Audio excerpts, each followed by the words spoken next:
మనస్ఫూర్తిగా ఆ తల్లిని వేడుకుంటూ ఈరోజు వీడియో అయితే స్టార్ట్ చేస్తున్నాను. అసలు ఈ కష్టం నుంచి నేను బయటపడగలనా అని ఎంతగానో తల్లడిల్లిపోతున్నావు కదా బిడ్డ.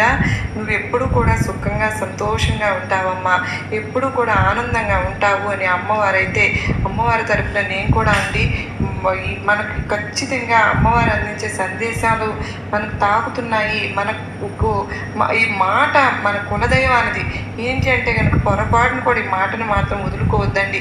ఈరోజు నువ్వు ఈ మాట వింటే 7 రోజుల్లో నీ కష్టం ఎంతటిదైనా కానీ బిడ్డ అది పూర్తిగా తీరిపోతుందమ్మా.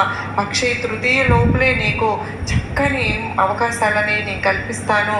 నీకు ఎటువంటి సమస్యలు ఉన్నా కూడా అటువంటి నుంచి మేము సతమతమైపోతున్నాము అమ్మ దుర్గమ్మ, ఒక దారి చూపించు అని ఎన్నిసార్లు అడుగుతున్నావు. పదే పదే నా దగ్గర మొరపెట్టుకుంటున్నావు.